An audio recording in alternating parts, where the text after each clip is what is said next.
और आपकी बहुत पुरजोर फरमाइश पर एक नई सीरीज़ का आगाज़ करने जा रहे हैं, जो है दास्तान।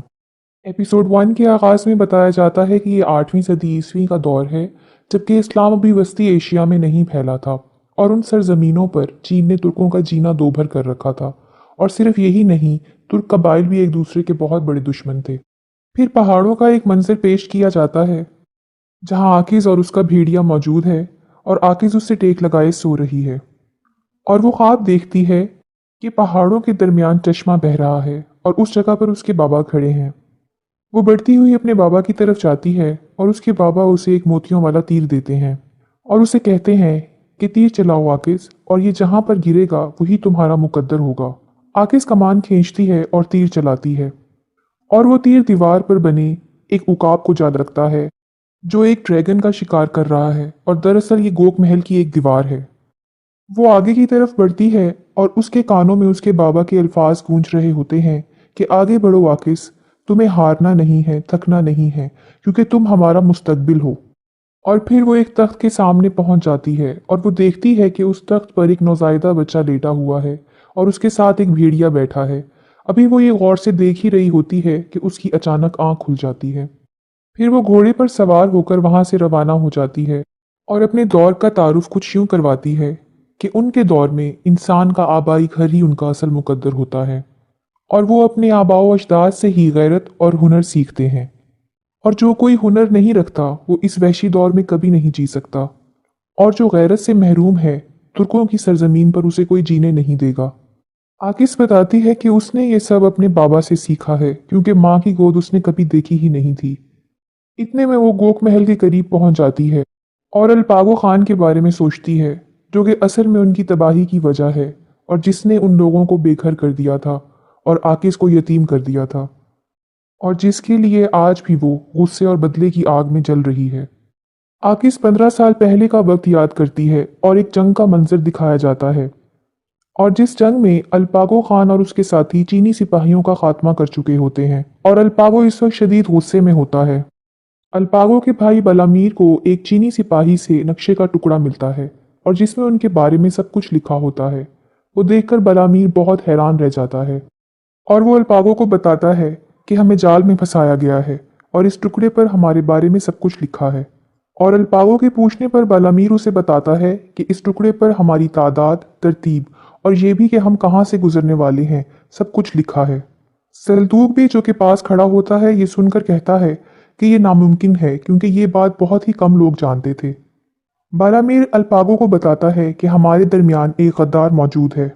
अल्पागो फिर उससे पूछता है कि कौन है वो गद्दार, और बालामीर वो टुकड़ा उसको पकड़ा देता है और अल्पागो उसको बहुत तसल्ली से पढ़ता है। अल्पागो वहां से रवाना होता है और अपने महल पहुंच जाता है।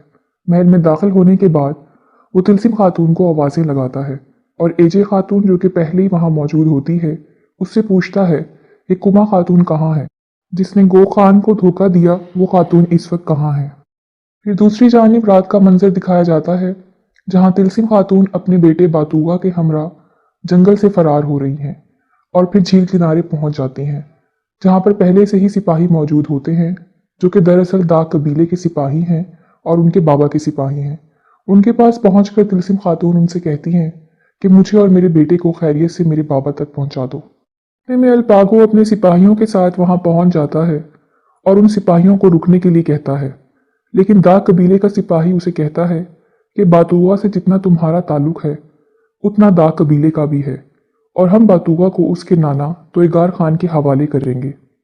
सुनने के बाद अल्पागो और उसके सिपाही दाग कबीले के सभी सिपाहियों को हलाक कर देते हैं। अल्पागो तिलसिम खातून के पास आता है। तिलसिम खातून और बातूगा, जो कि पहले ही बहुत डरे होते हैं, अल्पागो उनके पास आकर बालामीर को आवाज़ देता है और कहता है कि मेरे बेटे को यहाँ से ले जाओ। बातूगा अपने बाबा से कहता है कि बाबा मेरी माँ को मत मारो, और अपनी माँ से मुखातिब होकर कहता है कि आप बाबा को बता दो कि आप बेगुनाह हो, बाबा आपको बख्श देंगे। इतने में बालामीर बातूगा को वहाँ से ले जाता है। तिलसिम खातून अल्पागो से कहती है कि मुझे मेरे बेटे से जुदा मत करो, मैंने तुम्हारे साथ गद्दारी नहीं की। अल्पागो उससे पूछता है, अगर तुम गद्दार नहीं हो तो फिर भागी क्यों। तिलसिम खातून अल्पागो को बताती है कि खान बाबा ने उसे कहा था कि तुमने अल्पागो को धोखा दिया है और अब वो तुम्हें जान से मार देगा। अल्पागो वो नक्शे का टुकड़ा निकालकर उसकी तरफ फेंकता है और उसे कहता है कि मैंने ये 1000 बार पढ़ा है। तुम्हारे बाप ने इसमें लिखा है कि मेरी बेटी तिलसिम ने गो खान से सुनकर मुझे बताया है कि महीने के तीसरे दिन गो खान 5000 सिपाहियों को लेकर गोकोरदा से सफर पर निकलेगा और चीन के पीछे से होते हुए ये लोग नक्शे वाली वादी तक पहुंच जाएंगे और फौज के हमरा पलामीर पे, सल्तूक पे और वारगी पे भी होंगे। और मुकद्दस चीन के सिपा सालार आपसे सिर्फ एक ही दरखास्त है कि इनमें से कोई भी जिंदा ना बच पाए। अल्पागो तिलसिम से कहता है कि मैं तो बच गया, लेकिन 249 सिपाही मारे गए और अब मैं तुम्हें जिंदा नहीं छोड़ सकता। तिलसिम उसे कहती है कि मैं तुम्हारी हमसफर हूं, मुझे मत मारो। अल्पागो उससे कहता है कि हाँ तुम हो। ये पूरी कायनात इस बात की गवाह है कि मैंने दुश्मन की बेटी को अपना दिल दिया था और आज वो दिल उससे वापस लेता हूँ। ये कहते ही तलवार से वो उस पर वार करता है और उसे हलाक कर देता है। बतूगा जो दूर खड़ा ये सब देख रहा होता है, जो कि एक बाजू और टांग से माजूर है, फिर अपनी माँ के पास आता है और गुस्से की हालत में अपने बाप से पूछता है कि आखिर उसने उसकी माँ को क्यों मारा। दूसरी तरफ दाग कबीले का मंजर दिखाया जाता है, जहां एवरन अपनी बेटी आकिस के साथ लकड़ी की तलवारों से खेल रहा होता है और कबीले के दूसरे बच्चे भी ये दिलचस्प मंजर देख रहे होते हैं कि इतने में सिपाही सबको चौकन्ना कर देता है कि गोक आ रहे हैं। एवरन सब बच्चों और औरतों को छुप जाने के लिए कहता है। अल्पागो और उसके सिपाही घोड़े पर सवार वहां पहुंच जाते हैं। अल्पागो घोड़े से उतरकर तिलसिम को उठाए खैमे की तरफ आगे बढ़ता है और कहता है, तोयगार खान, मैं तुम्हारे लिए तुम्हारी बेटी को लेकर आया हूँ। तोयगार खान ये सुनने के बाद खैमे से बाहर आता है और तिलसिम की तरफ भागता है। इतने में चौलपान, जो कि तिलसिम की बहन है, वो भी खैमे से बाहर निकलती है और तिलसिम की तरफ आती है। दोनों तिलसिम को इस हालत में देखकर इंतहाई तकलीफ और गम में मुब्तला हो जाते हैं। आकिस, जो कि चुपके ये सारा मंजर देख रही होती है, उसकी नज़र बतूगा पे पड़ती है, जो घोड़े पर सवार होता है और रो रहा होता है। वो बतूगा के पास आती है और उसको अपनी लकड़ी की एक तलवार देती है और कहती है कि तुम रो नहीं। बतूगा वो तलवार अपने पास रख लेता है। तैगोर खान कहता है कि मेरी बेटी को मारने वाला अगर सरदार भी है तो मेरे कबीले से जिंदा बचकर जा नहीं सकता। दोनों फरीकों के सिपाही एक दूसरे पर अपनी तलवारें निकाल लेते हैं। अल्पागो अपने सिपाहियों को रोकते हुए कहता है कि जिसने अपनी बेटी की शादी मुझसे सिर्फ इसलिए की ताकि मेरी जासूसी कर सके, उस खान के कबीले को मैं नीस्तो नाबूद कर दूंगा। तैगोर खान कहता है, अगर तुम ये कर सकते हो तो करके दिखाओ, और वार करने के लिए तलवार निकालकर उसकी तरफ बढ़ता है। अल्पागो उसके वारों को नाकाम बनाते हुए उसे हलाक कर देता है। चोलपान, जो कि तिलसिम की लाश को लिए बैठी होती है, उसके सामने अल्पागो उसके बाप को भी कत्ल कर देता है। शदीद गुस्से के आलम में बोट खड़ी होती है और तलवार से वार करने के लिए अल्पागो की तरफ बढ़ती है, जबकि बलामीर उसके वार को नाकाम बना देता है। क्योंकि तैगोर खान के मर जाने के बाद चोलपान ही कबीले की नई सरदार थी, बलामीर उसे कहता है कि कबीले से उसके सरदार को मत छीनो। अल्पागो दाग कबीले के सिपाहियों, लोगों, औरतों और बच्चों को मुखातिब करते हुए कहता है कि तैगोर खान, तिलसिम और चोलपान ने हुकूमत के साथ गद्दारी की है, इसीलिए उनको मैंने ये सज़ा दी है। और चोलपान से कहता है, क्योंकि तुम्हारी गद्दारी का मेरे पास कोई सबूत मौजूद नहीं है, इसलिए मैं तुम्हारी जान बख्श रहा हूँ, लेकिन तुम्हें और तुम्हारी नस्ल को इस ज़मीन से जला वतन कर रहा हूँ। सूरज डूबने से पहले मेरी सरहद से बाहर निकल जाओ।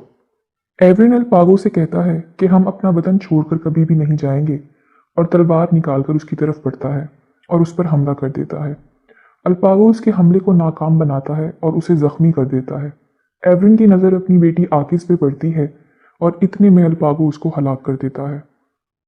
आकिस, जो कि चुपके ये सब कुछ देख रही होती है, भागते हुए अपने बाबा के पास आती है और लकड़ी की तलवार लिए अल्पागो से कहती है कि अब तुम्हें भी मरना होगा। वारकी पे उसे पीछे की तरफ धकेल देता है। अल्पागो घोड़े पर सवार होता है और अपनी फौज को लेकर वहां से रवाना हो जाता है। रास्ते में जंगल से गुजरते हुए एक जगह पर अल्पागो रुक जाता है और अपने बेटे बातूगा से कहता है